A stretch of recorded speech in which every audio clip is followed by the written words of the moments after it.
ಬಲವಂತದ ಮದುವೆ ಮುಂದುವರೆದ ಭಾಗ. ಅರಮನೆಯಂತಹ ಮನೆಯ ಹಿತ್ತಲಲ್ಲಿ ಹಕ್ಕಿಗಳ ಚಿಲಿಪಿಲಿ.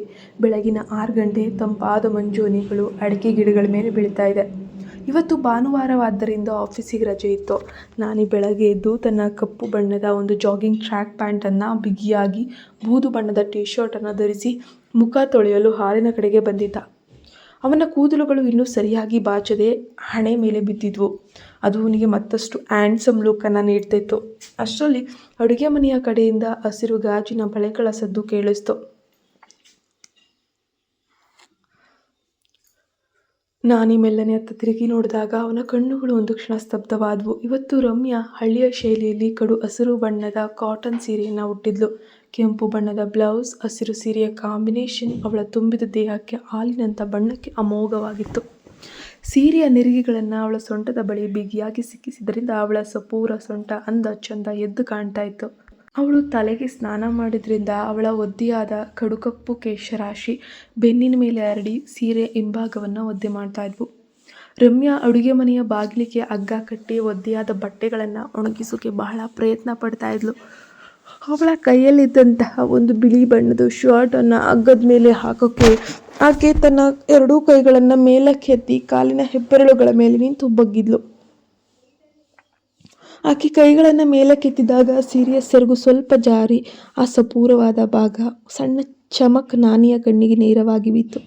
ನಾನಿಯ ಎದೆ ಬಡಿತ ಒಂದೇ ಸಮನೆ ಜೋರಾಯಿತು. ಚಲನವಲನಗಳು ಕಣ್ತುಂಬಿಕೊಳ್ತಿದ್ದ. ಹಗ್ಗ ಸ್ವಲ್ಪ ಎತ್ತರದಲ್ಲಿದ್ದರಿಂದ ರಮ್ಯಾಗೆ ಬಟ್ಟೆ ಹಾಕೋಕ್ಕಾಗ್ತಾ ಇಲ್ಲ. ಆಕೆ ಒದ್ದಾಡುವುದನ್ನು ನೋಡಿ ನಾನಿ ಸದ್ದಿಲ್ಲದೆ ಅವಳ ಹಿಂಭಾಗಕ್ಕೆ ಬಂದು ನಿಂತ. ರಮ್ಯಾ ಮತ್ತೊಮ್ಮೆ ಕೈ ಎತ್ತಿ ಬಟ್ಟೆ ಹಾಕಲು ಹೋದಾಗ ಆ ಸೆರಗು ಸಂಪೂರ್ಣವಾಗಿ ಜಾರಿ ನಾನಿಯ ಮುಖಕ್ಕೆ ತಗುಲಿತು. ಆ ಒದ್ದೆ ಕೂದಲಿನ ಮಲ್ಲಿಗೆ ಸೆಂಟು ವಾಸನೆ, ಸೀರೆಯ ಸ್ಪರ್ಶಕ್ಕೆ ನಾನಿ ತಡೆಯಲಾರದೆ ಅವಳ ಕೈಯಲ್ಲಿದ್ದ ಶರ್ಟನ್ನು ಹಿಡಿಯಲು ತನ್ನ ಕೈ ಚಾಚಿದ. ಆ ಪ್ರಕ್ರಿಯೆಯಲ್ಲಿ ನಾನಿಯ ಬಲಿಷ್ಠವಾದ ಎದೆ ರಮ್ಯಾಳ ಒಂದು ಬೆನ್ನಿನ ಮೇಲ್ಭಾಗಕ್ಕೆ ಸಣ್ಣದಾಗಿ ಸ್ಪರ್ಶಿಸಿತು. ನಾನು ಹಾಕ್ತೀನಿರು, ತನ್ನ ಗಡುಸಾದ ಧ್ವನಿಯಲ್ಲಿ ಪಿಸುಗುಟ್ಟ. ಅವನ ಬಿಸಿ ಉಸಿರು ರಮ್ಯಾಳ ಕುತ್ತಿಗೆ ಹಿಂಭಾಗಕ್ಕೆ ತಗುಲಿದಾಗ ಅವಳ ಇಡೀ ದೇಹ ಜುಮ್ಮಂತು. ಆಕೆ ಸಡನ್ನಾಗಿ ಹಿಂದೆ ತಿರುಗಿದಾಗ ಇಬ್ಬರ ನಡುವೆ ಕೇವಲ ಇಂಚುಗಳಷ್ಟೇ ಮಾತ್ರ ಅಂತರ. ಆಕೆಯ ಕಡುಕಪ್ಪಾದ ಕಣ್ಣುಗಳು ನಾನಿಯ ಅವುಗಳನ್ನೇ ನೋಡಿದ್ವು. ನಾನಿ ಕೂಡ ಅವಳನ್ನು ನೋಡ್ತಾ ಏದುಸಿರಿನಿಂದ ನಡುಕ್ತಿರುವುದನ್ನು ದಿಟ್ಟಿಸ್ತ. ಹಸಿರು ಸೀರೆಯ ಒಳಗೆ ವೇಗವಾಗಿ ಏರುಳಿತ ಆಗ್ತಾ ಇದೆ. ಇಬ್ಬರ ನಡುವೆ ಇದ್ದ ಒಂದು ಹಮಲು ಈ ಬೆಳಗಿನ ಮಂಜಿನ ವಾತಾವರಣವನ್ನೇ ಬಿಸಿ ಮಾಡ್ತು. ಪಕ್ಕದ ರೂಮ್ನಿಂದ ಮಲ್ಲಿಕಾಳ ಮಧುರ ಧ್ವನಿ ಕೇಳಿಸ್ತು. ರಮ್ಯಾ, ರಮ್ಯಾ ಎಲ್ಲಿದೀಯಾ? ನನಗೂ ಸ್ವಲ್ಪ ಮುಖ ತೊಳೆಯೋಕೆ ಬಿಸಿನೀರು ತಂದು ಕೊಡ್ತೀಯಾ? ಮಲ್ಲಿಕಾಳ ಆ ಮುಗ್ಧವಾದ ಧ್ವನಿ ಕೇಳಿದ ತಕ್ಷಣ ರಮ್ಯಾ ಗಾಬರಿಯಿಂದ 2 ಹೆಜ್ಜೆ ಹಿಂದೆ ಸರಿದ್ಲು. ಅವಳ ಮುಖ ಸಂಪೂರ್ಣವಾಗಿ ಕೆಂಪಗಾಗಿತ್ತು. ಆಕೆ ನಾಚಿಕೆ ಮತ್ತು ಮುಜುಗರದಿಂದ ತನ್ನ ಸೀರೆಯ ಸೆರಗನ್ನು ಗಟ್ಟಿಯಾಗಿ ಹಿಡಿದುಕೊಂಡು ನಾನಿಯ ಮುಖವನ್ನು ನೋಡದೆ ಸೀದಾ ಮಲ್ಲಿಕಾಳ ರೂಮ್ ಕಡೆಗೆ ಓಡೋದ್ಲು. ನಾನಿ ತನ್ನ ಕೈಗಳನ್ನು ನೋಡಿಕೊಳ್ಳುತ್ತಾ ಅಲ್ಲೇ ನಿಂತು ಬಿಟ್ಟ. ಅವನ ಮನಸ್ಸಿನಲ್ಲಿ ಹೆಂಡತಿ ಮಲ್ಲಿಕಾಳ ಮೇಲಿರೋ ಪವಿತ್ರ ಪ್ರೀತಿ ಒಂದು ಕಡೆ, ರಮ್ಯಾಳ ಯೌವನದ ಬಿಸಿ ಆಕರ್ಷಣೆ ಇನ್ನೊಂದು ಕಡೆ. ರಮ್ಯಾ ಮಲ್ಲಿಕಾಳ ರೂಮ್ಗೆ ಬಂದು ಬಿಸಿ ನೀರನ್ನು ಇಡುವಾಗ ಅವಳ ಕೈಗಳು ನಡುಗ್ತಾ ಇದ್ವು. ಹಾಸಿಗೆ ಮೇಲೆ ಮಲಗಿದ ಮಲ್ಲಿಕಾ ಗೆಳತಿಯ ಹಸಿರು ಸೀರೆಯನ್ನು ನೋಡಿ, ವಾವ್ ರಮ್ಯಾ, ಸೀರೆ ಸಖತ್ತಾಗಿ ಉಟ್ಟಿದ್ಯಾ ಕಣೆ, ತುಂಬ ಚೆಂದ ಕಾಣಿಸ್ತಿದ್ಯಾ, ನನ್ನ ಗಂಡನ ಕಣ್ಣು ನಿನ್ನ ಮೇಲೆ ಬಿದ್ದರೆ ಅಷ್ಟೆ ಎಂದು ಸಣ್ಣದಾಗಿ ರೇಗಿಸಿ ನಕ್ಕಿದ್ಲು. ಮಲ್ಲಿಕಾ ಈ ಮಾತನ್ನು ಕೇವಲ ತಮಾಷೆಗೆ ಹೇಳಿದ್ಲು. ಆದರೆ ರಮ್ಯಾ ತನ್ನ ಕಳ್ಳತನ ಸಿಕ್ಕಿಬಿದ್ದ ಹಾಗೆ ಇಡೀ ಮೈ ಬೆವರಲು ಶುರುವಾಯಿತು. ಆಕೆ ಏನು ಮಾತನಾಡದೆ ರೂಮ್ನಿಂದ ಹೋದ್ಲು. ಭಾನುವಾರದ ಮಧ್ಯಾಹ್ನ 2 ಗಂಟೆ. ಮಲೆನಾಡಿನ ಆಕಾಶದಲ್ಲಿ ದಟ್ಟವಾದ ಮೋಡ, ತಂಪಾದ ಗಾಳಿ ಅರಮನೆಯ ಜಗ್ಗಲಿಗೆ ಬಡಿತಾ ಇದೆ. ಮಲ್ಲಿಕಾ ತನ್ನ ರೂಮ್ನ ಹಾಸಿಗೆ ಮೇಲೆ ದಿಂಬಿಗೆ ಹೊರಗೆ ಕುಳಿತಿದ್ದಾಳೆ. ಅವಳ ಮುಖದಲ್ಲಿ ದಿನವಿಡೀ ಒಂದೇ ಕಡೆ ಇರಬೇಕಾದ ಬೇಸರ ಅನ್ನೋದು ಎದ್ದು ಕಾಣ್ತಾ ಇತ್ತು. ಅಷ್ಟರಲ್ಲಿ ರಮ್ಯಾ ಅತ್ಯಂತ ನಾಜೂಕಾಗಿ ಮಧ್ಯಾಹ್ನದ ಊಟದ ತಟ್ಟೆಯನ್ನು ಹಿಡಿದು ರೂಮ್ನ ಒಳಗೆ ಬಂದ್ಲು. ಇವತ್ತು ಆಕೆ ಮಲ್ಲಿಕಾ ಮತ್ತು ನಾನಿಗೆ ಇಷ್ಟವಾದ ಸಾಂಪ್ರದಾಯಿಕ ಶೈಲಿಯ ಘಮಘಮಿಸುವ ಮುದ್ದೆ, ಬಿಸಿ ನಾಟಿ ಕೋಳಿ ಸಾರು ಮತ್ತು ಈರುಳ್ಳಿ ಮತ್ತು ಅದ್ಯಾವುದೋ ರೀತಿಯ ಚಟ್ನಿಯನ್ನು ಮಾಡಿದ್ಲು. ಸಾರಿನ ಮಸಾಲೆಯ ಸುವಾಸನೆ ಇಡೀ ರೂಮ್ ತುಂಬ ಪಸರಿಸಿತು. ರಮ್ಯಾ ತಟ್ಟೆಯನ್ನು ಮಲ್ಲಿಕಾಳ ಪಕ್ಕದ ಸೈಡ್ ಟೇಬಲ್ ಮೇಲಿಟ್ಟು ಮಲ್ಲಿಕಾಳ ಎಡಗಾಲಿನ ಬ್ಯಾಂಡೇಜ್ ಮೇಲೆ ಕೈ ಇಟ್ಟು, ನೋವು ಕಮ್ಮಿ ಇದೆಯಾ ಕಣೆ ಮಲ್ಲಿ ಅಂತ ಪ್ರೀತಿಯಿಂದ ಕೇಳಿದ್ಲು. ಮಲ್ಲಿಕಾ ಮುಗುಳ್ನಗುತ್ತಾ, ನಿನ್ನ ಕೈ ಅಡುಗೆ ಘಮ ಮುಗಿಗೆ ಬಡಿಯುವಾಗ ಯಾವ ನೋವು ನೆನಪಿರುತ್ತೇಳು? ನಾನೇ ಬಾಸ್ ಇನ್ನೂ ಬಂದಿಲ್ವಾ? ಅವಾಗೆಲ್ಲೇ ತಟ್ಟೆ ತಗೊಂಡು ಬಾ, 3 ಜನ ಒಟ್ಟಿಗೆ ಹರಟೆ ಹೊಡಿತಾ ಊಟ ಮಾಡೋಣವಾ? ಮಲ್ಲಿಕಾಳಿಗೆ ತನ್ನ ಗಂಡ ಗೆಳತಿ ಇಬ್ಬರು ತನ್ನ ಕಣ್ಣೆದುರು ಇರಬೇಕು ಅನ್ನೋ ಆಸೆ. ರಮ್ಯಾಳ ಎದೆ ಜಲ್ಲಂದೋಯ್ತು. ಬೆಳಗಿನ ಹಸಿರು ಸೀರೆಯ ಘಟನೆ ನಂತರ ನಾನಿಯ ಮುಖ ನೋಡೋದಕ್ಕೂ ಒಳಗೆ ನಾಚಿಕೆ. ಆದರೂ ಮಲ್ಲಿಕಾ ಹೇಳಿದ್ರಿಂದ ಬೇಡ ಅನ್ನಲಾಗದೆ, ಇರು ಅವರನ್ನೇ ಕರ್ಕೊಂಡು ಬರ್ತೀನಿ ಅಂತ ಹೇಳಿ ಹಾಲಿನ ಕಡೆಗೆ ನಡೆದ್ಲು. ಹಾಲ್ನಲ್ಲಿ ನಾನಿ ಶರ್ಟ್ಸ್ ಮತ್ತು ಬಿಗಿಯಾದ ಕಪ್ಪು ಬಣ್ಣದ ಟೀ ಶರ್ಟ್ಸನ್ನು ಧರಿಸಿ ಸೋಫಾದ ಮೇಲೆ ಕುಳಿತು ಫೋನ್ ನೋಡ್ತಾ ಇದ್ದ. ರಮ್ಯಾ ಮೆಲ್ಲನೆ ಹತ್ತಿರ ಬಂದು ಕೈಯಲ್ಲಿದ್ದ ಹಸಿರು ಬಳೆಗಳನ್ನು ಗಟ್ಟಿಯಾಗಿ ಹಿಡಿದುಕೊಂಡು, ಬಾಸ್, ಮಲ್ಲಿ ಊಟ ಕರಿತಾ ಇದ್ದಾಳೆ, ರೂಮ್ ಬರ್ತೀರಾ ಅಂದ್ಲು. ಅವಳ ಧ್ವನಿ ಸಣ್ಣದಾಗಿ ನಡಕ್ತಾ ಇತ್ತು. ನಾನೀ ತಲೆ ಎತ್ತಿ ನೋಡಿದಾಗ ರಮ್ಯಾ ಇನ್ನೂ ಅದೇ ಹಸಿರು ಸೀರೆಯಲ್ಲಿ ಕಂಗೊಳಿಸ್ತಿರೋದು ಕಾಣ್ತು. ಅವಳ ಬಿಚ್ಚಿದ ತಲೆಗೂದಲು ಈಗ ಸ್ವಲ್ಪ ಒಣಗಿ ಅವಳ ಹೆಗಲ ಮೇಲೆ ಸುರುಳಿಯಾಗಿ ಬಿದ್ದಿತ್ತು. ನಾನೀ ಫೋನನ್ನು ಪಕ್ಕಕ್ಕಿಟ್ಟು ಎದ್ದು ನಿಂತನು. ಇಬ್ಬರು ಒಟ್ಟಿಗೆ ಮಲ್ಲಿಕಾಳ ರೂಮ್ನ ಕಡೆಗೆ ನಡೆದ್ರು. ಆ ವಿಶಾಲವಾದ ಕಾರಿಡಾರ್ನಲ್ಲಿ ಇಬ್ಬರು ಪಕ್ಕ ಪಕ್ಕದಲ್ಲೇ ನಡೆಯುವಾಗ ನಾನಿಯ ತೋಳು ರಮ್ಯಾಳ ಸೀರೆಯ ಸೆರಗಿಗೆ ಮತ್ತೊಮ್ಮೆ ಸಣ್ಣದಾಗಿ ಉಜ್ಜಿತು. ರಮ್ಯಾ ತಟ್ಟನೆ ತನ್ನ ಸೀರೆಯನ್ನು ಸರಿಪಡಿಸಿಕೊಳ್ಳುತ್ತಾ ಮುಖ ತಿರುಗಿಸ್ಕೊಂಡ್ಳು. ರೂಮ್ನೊಳಗೆ ಬಂದ ನಾನಿ ಮಲ್ಲಿಕಾಳ ಹಾಸಿಗೆಯ ಇನ್ನೊಂದು ಬದಿಯಲ್ಲಿ ಕುಳಿತುಕೊಳ್ತಾನೆ. ರಮ್ಯಾ ಕೆಳಗೆ ಕಾರ್ಪೆಟ್ ಮೇಲೆ ಒಂದು ಸಣ್ಣ ಮಣಿಯನ್ನು ಹಾಕೊಂಡು ಕುಳಿತು ಇಬ್ಬರಿಗೂ ಮುದ್ದೆ ಮತ್ತು ಸಾರಿನಲ್ಲಿ ಕಲಸಿ ಬಡಿಸಲು ಶುರು ಮಾಡಿದ್ಲು. ರಮ್ಯಾ ತಟ್ಟೆಯಲ್ಲಿ ನಾನಿಯ ಕೈಗೆ ಕೊಡುವಾಗ ಅವಳ ಕಣ್ಣುಗಳು ನಾನಿಯನ್ನೇ ನೋಡ್ತಾ ಇದ್ವು. ನಾನಿ ಮುದ್ದೆಯ ತುತ್ತನ್ನು ಬಾಯಿಗೆ ಇಟ್ಟುಕೊಳ್ಳುತ್ತಾ ತನ್ನ ಕಣ್ಣುಗಳಿಂದಲೇ ರಮ್ಯಾಳ ಸೌಂದರ್ಯವನ್ನು ಆಸ್ವಾದಿಸ್ತಾನೆ ಇದ್ದ. ಮಲ್ಲಿಕಾ ಪಾಪ ತನ್ನದೇ ಖುಷಿಯಲ್ಲಿ ಊಟ ಮಾಡ್ತಾ, ಬಾಸ್, ರಮ್ಯಾ ಮಾಡಿರೋ ಸಾರು ಹೆಂಗಿದೆ ನೋಡಿ, ನಮ್ಮ ಹಳ್ಳಿಯಲ್ಲಿ ಇವಳ ಕೈ ಅಡುಗೆಗೆ ಸಖತ್ ಫೇಮಸ್ ಅಂತ ಹೊಗಳ್ತಾ ಇದ್ದಾಳೆ. ನಾನಿ ಮಲ್ಲಿಕಾಳ ಮಾತಿಗೆ ತಲೆ ಆಡಿಸುತ್ತಾ, ಹೌದು ಮಲ್ಲಿಕಾ, ತುಂಬ ತುಂಬ ರುಚಿಯಾಗಿದೆ, ಇಷ್ಟು ಅದ್ಭುತವಾದ ರುಚಿಯನ್ನು ನಾನು ಸಿಟಿಲಿ ಎಲ್ಲೂ ತಿಂದಿಲ್ಲ ಅಂತ ನೇರವಾಗಿ ರಮ್ಯಾಳ ಕಣ್ಣುಗಳನ್ನು ನೋಡುತ್ತಾ ಹೇಳಿದನು. ಅವನ ಮಾತಿನಲ್ಲಿದ್ದ ಆ ರಹಸ್ಯ ಅರ್ಥ ರಮ್ಯಾಗೆ ತಕ್ಷಣವೇ ತಲುಪಿತು. ಆಕೆ ನಾಚಿಕೆಯಿಂದ ತಲೆ ತಗ್ಗಿಸಿ ಮುದ್ದೆಯನ್ನು ಕಿವುಚುವ ನೆಪದಲ್ಲಿ ತನ್ನ ಬೆರಳುಗಳನ್ನು ಜೋರಾಗಿ ಒತ್ತುಕೊಂಡ್ಳು. ಅವಳ ಬಿಳಿ ಕೆನ್ನೆಗಳು ತಟ್ಟನೆ ಕೆಂಪಗಾದವು. ಊಟ ಮುಗಿಯುತ್ತಾ ಬಂದಾಗ ನಾನಿಯ ಕೈಯಿಂದ ಸಣ್ಣದಾಗಿ ಸಾರಿನ ಹನಿ ಕೆಳಗೆ ಬಿತ್ತು. ಇದನ್ನು ಗಮನಿಸಿದ ರಮ್ಯಾ ತಕ್ಷಣವೇ ಪಕ್ಕದಲ್ಲಿದ್ದ ಒದ್ದೆ ಬಟ್ಟೆಯನ್ನು ತಗೊಂಡು ನಾನಿಯ ಮೊಣಕಾಲಿನ ಹತ್ತಿರವಿದ್ದ ನೆಲವನ್ನು ಒರೆಸಲು ಬಗ್ಗಿದ್ಲು. ಆಕೆ ಬಗ್ದಾಗ ಅವಳ ಸೀರೆಯ ಸೆರಗು ಮತ್ತೊಮ್ಮೆ ಜಾರಿತು. ನೆಲ ಒರೆಸುವ ಆತುರದಲ್ಲಿ ಅವಳ ಮೃದುವಾದ ಹಸ್ತ ನಾನಿಯ ಬಲಿಷ್ಠವಾದ ಕಾಲಿನ ತೊಡೆಗೆ ನೇರವಾಗಿ ಸ್ಪರ್ಶಿಸಿತು. ಆ ಬಿಸಿ ಸ್ಪರ್ಶಕ್ಕೆ ನಾನಿಯ ಮೈಯಲ್ಲಿದ್ದ ರಕ್ತ ಒಂದೇ ಸಮನೆ ಕುದಿಯಲು ಶುರು ಮಾಡಿತು. ಅವನು ತಡೆಯಲಾರದೆ ತನ್ನ ಕಾಲನ್ನು ಸ್ವಲ್ಪ ಮುಂದಕ್ಕೆ ಚಲಿಸಿದಾಗ ರಮ್ಯಾ ಗಾಬರಿಯಿಂದ ತಲೆ ಎತ್ತಿ ಅವನ ಮುಖವನ್ನೇ ನೋಡಿದ್ಲು. ಇಬ್ಬರ ಕಣ್ಣುಗಳು ಮಲ್ಲಿಕಾಳ ಕಣ್ಣೆದುರೇ ಒಂದಾದವು. ಮಲ್ಲಿಕಾ ತಟ್ಟೆಯಿಂದ ನೀರು ಕುಡಿಯುವ ಆ ಕೆಲವು ಸೆಕೆಂಡ್ಗಳ ಮರೆಯಲ್ಲಿ ಇವರಿಬ್ಬರ ನಡುವೆ ಒಂದು ಕೌತುಕದ ಕಳ್ಳ ಪ್ರಪಂಚವೇ ಸೃಷ್ಟಿಯಾಗ್ಬಿಡ್ತು. ರಮ್ಯಾಳ ಉಸಿರಾಟದ ವೇಗ ಎಷ್ಟು ಜೋರಾಗಿತ್ತಂದರೆ ಅವಳ ಹಸಿರು ಸೀರೆ ಬಿಗಿಯಾಗಿ ಏರುಳಿತ ಆಗ್ತಾ ಇತ್ತು.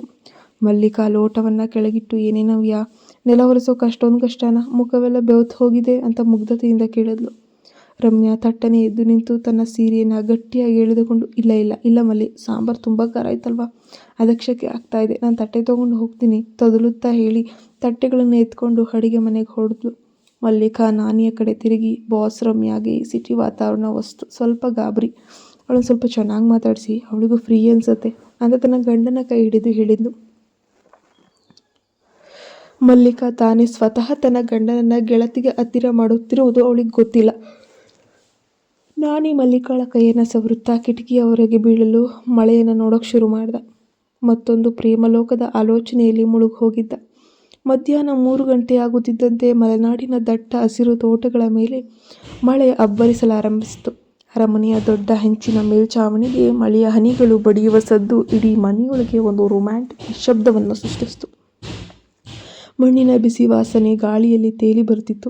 ಮಲ್ಲಿಕಾಳಿಗೆ ಊಟದ ನಂತರ ತಿಂದ ಮಾತ್ರೆಗಳ ಪ್ರಭಾವದಿಂದ ಕಣ್ಣುಗಳು ಭಾರವಾಗಿ ಗಾಢ ನಿದ್ರೆಗೆ ಜಾರಿಬಿಟ್ಟವು. ಅವಳ ಮುಖದ ಮೇಲೆ ನಿಶ್ಚಿತತೆಯ ಮುಗ್ಧ ನಗು ಇತ್ತು. ತನ್ನ ಪ್ರಾಣದ ಗೆಳತಿ ಮತ್ತು ಗಂಡ ತನ್ನ ಜೊತೆಗೆ ಇದ್ದಾರಲ್ಲ ಎಂಬ ಧನ್ಯತಾ ಭಾವ. ಇತ್ತ ಅಡಿಗೆ ಮನೆಯಲ್ಲಿ ರಮ್ಯಾ ಊಟದ ಪಾತ್ರೆಗಳನ್ನು ತೊಳೆದು ಇಡ್ತಿದ್ದಾಳೆ. ಮಳೆಯ ತಣ್ಣಗಿನ ಗಾಳಿ ಕಿಟಕಿಯಿಂದ ಒಳಗೆ ನುಗ್ಗಿ ಅವಳ ಸೀರೆಯನ್ನು ಆರಿಸ್ತಾ ಇತ್ತು. ಬೆಳಗ್ಗೆಯಿಂದ ಆದ ಘಟನೆಗಳು, ನಾನಿಯ ಆ ಬಲಿಷ್ಠ ತೊಡೆಯ ಸ್ಪರ್ಶ ಅವಳ ಎದೆಯಲ್ಲಿ ಇನ್ನೂ ಕಂಪನ ಸೃಷ್ಟಿಸ್ತಾನೆ ಇತ್ತು. ಆ ತೊಳೆದಿದ್ದ ತಟ್ಟೆ ಕೈ ಜಾರಿ ಸಿಂಕ್ನಲ್ಲಿ ಬೀಳುವ ಸದ್ದಿಗೆ ಆಕೆ ತಟ್ಟನೆ ಎಚ್ಚರಗೊಳ್ತಾಳೆ. ಅಷ್ಟರಲ್ಲಿ ನಾನಿ ಕಾಫಿ ಕುಡಿಯುವ ನೆಪದಲ್ಲಿ ಸದ್ದಿಲ್ಲದೆ ಅಡುಗೆ ಮನೆಗೆ ಬರ್ತಾನೆ. ಅವನು ಈಗ ಕಪ್ಪು ಟೀ ಶರ್ಟ್ ಬಿಟ್ಟು ಮನೆಯಲ್ಲಿ ಹಾಕೊಳ್ಳುವ ಸಡಿಲವಾದ ಬೂದು ಬಣ್ಣದ ಕಾಟನ್ ಕುರ್ತಾ ಧರಿಸಿದ್ದ. ನಾನಿ ಒಳಗೆ ಬರುತ್ತಿದ್ದಾಗ ರಮ್ಯಾ ಗಾಬರಿಯಾಗಿ ತಿರುಗಿ ನಿಂತಳು.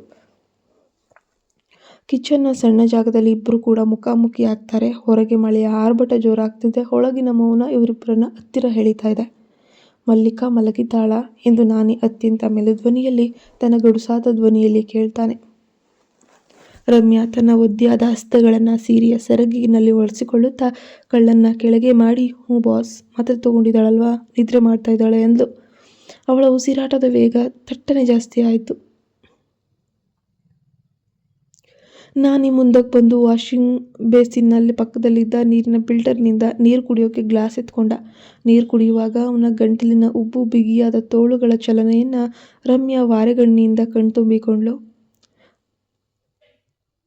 ನಾನಿ ಗ್ಲಾಸ್ ಕೆಳಗಿಟ್ಟು ತಿರುಗಿದಾಗ ರಮ್ಯಾಳ ತಲೆಯ ಮೇಲಿದ್ದ ಒದ್ದೆ ಕೂದಲಿನ ಕೆಲವು ಎಳೆಗಳು ಅವಳ ಕೆನ್ನೆಯ ಮೇಲೆ ಬಂದು ಬಿದ್ದಿರುವುದು ಅವನ ಕಣ್ಣಿಗೆ ಬಿತ್ತು. ಬೆಳಗಿನ ಆ ಒದ್ದೆ ಕೂದಲಿನ ಸುಗಂಧ ಇನ್ನೂ ಹಾಗೇ ಇದೆ. ನಾನಿ ತಡೆಯಲಾರದೆ ಒಂದು ಹೆಜ್ಜೆ ಮುಂದಿಟ್ಟು ರಮ್ಯಾಳ ಅತ್ಯಂತ ಸನಿಹಕ್ಕೆ ಬಂದು, ಇಬ್ಬರ ನಡುವೆ ಈಗ ಕೇವಲ ಇಂಚುಗಳಷ್ಟೇ ಅಂತರ. ನಾನಿ ತನ್ನ ಬಲಗೈಯನ್ನು ಮೆಲ್ಲನೆ ಎತ್ತಿ ರಮ್ಯಾಳ ಕೆನ್ನೆಯ ಮೇಲಿದ್ದ ಒದ್ದೆ ಕೂದಲನ್ನು ಎಳೆಯಾಗಿ ಅತ್ಯಂತ ನಾಜೂಕಾಗಿ ಸರಿಸ್ತಾನೆ. ನಾನಿಯ ಬಿಸಿ ಬೆರಳುಗಳು ರಮ್ಯಾಳ ಹಾಲಿನಂಥ ಬೆಳ್ಳನೆಯ ಕರಗದ ಕೆನ್ನೆಗೆ ತಗುಲಿದಾಗ ರಮ್ಯಾಳಿಗೆ ಜುಮ್ ಅನ್ನಿಸ್ತು.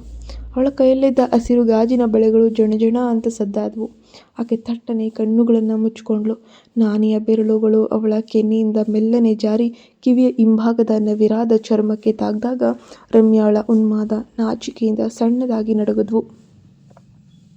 ರಮ್ಯಾ, ನಿನ್ನ ಕಣ್ಣುಗಳು ತುಂಬ ಸುಂದರವಾಗಿದೆ ಎಂದು ನಾನಿ ಅವಳ ಕಿವಿಯ ಹತ್ತಿರ ಬಾಗಿ ಪಿಸಿಕೊಟ್ಟಿದ್ದ. ಅವನ ಬಿಸಿ ಉಸಿರು ಅವಳ ಕುತ್ತಿಗೆಯ ಭಾಗಕ್ಕೆ ತಾಗಿದಾಗ ರಮ್ಯಾ ತಡೆಯಲಾಗದೆ ಆಕೆ ತನ್ನ ಎರಡೂ ಕೈಗಳಿಂದ ನಾನಿಯ ಕುರ್ತಾದ ಅಂಚನ್ನು ಗಟ್ಟಿಯಾಗಿ ಹಿಡಿದುಕೊಂಡು ಎದೆಗೆ ಹೊರಗೆ ನಿಂತ್ಕೊಂಡ್ಳು. ಇಬ್ಬರ ಉಸಿರಾಟದ ಬಿಸಿಗೆ ಅಡುಗೆ ಮನೆಯ ಸಣ್ಣ ವಾತಾವರಣವೇ ಕರಗೋಗ್ತಿತ್ತು. ಅಷ್ಟರಲ್ಲಿ ಹಾಲ್ನಲ್ಲಿದ್ದ ದೊಡ್ಡ ಗಡಿಯಾರ ಟಂಗ್ ಟಂಗ್ ಅಂತ 4 ಗಂಟೆ ಬಾರಿಸ್ತು. ಆ ಸದ್ದಿಗೆ ರಮ್ಯಾ ಥಟ್ಟನೆ ಎಚ್ಚರಗೊಂಡು ನಾನಿಯಿಂದ ದೂರ ಸರಿದ್ಲು. ಮುಖ ಸಂಪೂರ್ಣವಾಗಿ ಕೆಂಪಗಾಗಿತ್ತು. ಆಕೆ ತನ್ನ ಸೀರೆಯ ಸೆರಗನ್ನು ಗಟ್ಟಿಯಾಗಿ ಎಳೆದು ಮುಚ್ಚಿಕೊಳ್ಳುತ್ತಾ, ನಾನು ಮಲ್ಲಿಕಾ ಕಾಫಿ ಮಾಡಬೇಕು ಬಾಸ್ ಅಂತ ತೊದಲುತ್ತಾ ಹೇಳಿ ಅಲ್ಲಿ ನಿಲ್ಲದೆ ತಟ್ಟನೆ ಹೊರಗೋಡಿದ್ಲು. ನಾನಿ ಅಡುಗೆ ಮನೆಯ ಗೋಡೆಗೆ ಹೊರಗೆ ನಿಂತು ತನ್ನದೇ ಕೈಗಳನ್ನು ಹುಡುಕೊಡುತ್ತಾ ದೀರ್ಘವಾಗಿ ಉಸಿರು ಬಿಟ್ಟು, ಮಲ್ಲಿಕಾ ತನ್ನ ಪ್ರಾಣಕ್ಕಿಂತ ಹೆಚ್ಚಾಗಿ ನಂಬಿದ್ದಾಳೆ. ಆದರೆ ರಮ್ಯಾಳ ಈ ಯೌವನದ ಬಿಸಿ ಆಕರ್ಷಣೆ, ಸಾಮೀಪ್ಯ ಇಷ್ಟೊಂದು ಹುಚ್ಚಿಡಿಸ್ತಿದೆಯಲ್ಲ. ಒಳಗೊಳಗೆ ಹೋರಾಡ್ತಿದ್ದ ರಮ್ಯಾಳ ಮುದ್ದಾದ ಮುಖ ಅವನ ಕಣ್ಣೆದುರಿನಲ್ಲೇ ಮರೆಯಾಗ್ತಿರಲಿಲ್ಲ.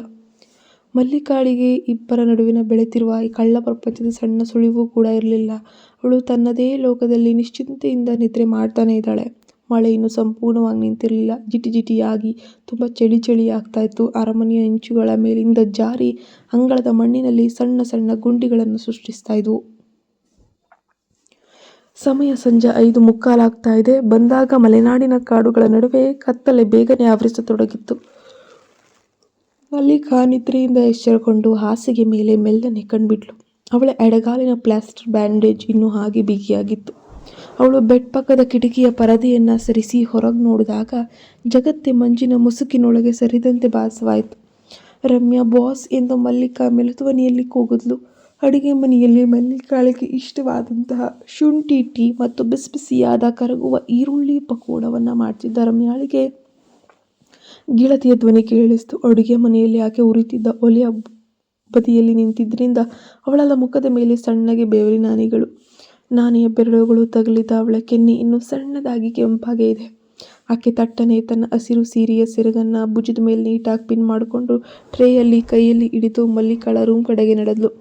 ಅದೇ ಸಮಯದಲ್ಲಿ ಹಾಲ್ನಲ್ಲಿದ್ದ ನಾನಿ ಕೂಡ ಮಲ್ಲಿಕಾಳ ಕೂಗನ್ನು ಕೇಳಿ ಅವಳ ರೂಮ್ ಕಡೆಗೆ ಬಂದಿದ್ದ. ಇಬ್ಬರು ಕೂಡ ಒಂದೇ ಕ್ಷಣ ಮುಖಾಮುಖಿಯಾಗ್ತಾರೆ. ರಮ್ಯಾ ನಾನಿಯನ್ನು ನೋಡಿದ ತಕ್ಷಣ ಕಣ್ಣುಗಳನ್ನು ಕೆಳಗೆ ಮಾಡಿಕೊಂಡ್ಳು. ಅವಳ ಕೈಯಲ್ಲಿದ್ದ ಸ್ಟೀಲ್ ಟ್ರೇ ಸಣ್ಣದಾಗಿ ನಡಗಿತ್ತು. ನಾನಿ ಬಾಗಿಲಿಗೆ ಹೊರಗೆ ನಿಂತು ರಮ್ಯಾಳ ಕಣ್ಣನ ಲೋಟವನ್ನು ಉಸಿರಾಟವನ್ನು ಸೂಕ್ಷ್ಮವಾಗಿ ಗಮನಿಸ್ತಿದ್ದಾನೆ. ಮತ್ತೊಮ್ಮೆ ಜ್ವಲ್ ಅನ್ನಿಸ್ತು. ಬನ್ನಿ ಬಾಸ್, ನೀವು ಬಂದ್ರಾ, ಕರೆಕ್ಟ್ ಟೈಮ್ ಬಂದ್ರಿ ಅಂತ ಮಲ್ಲಿಕಾ ನಗುತ್ತಾ ಇಬ್ಬರನ್ನ ಸ್ವಾಗತಿಸಿದ್ಲು. ನಾನಿ ಬಂದು ಮಲ್ಲಿಕಾಳ ಪಕ್ಕ ಹಾಸಿಗೆ ಮೇಲೆ ಕುಳಿತುಕೊಂಡ.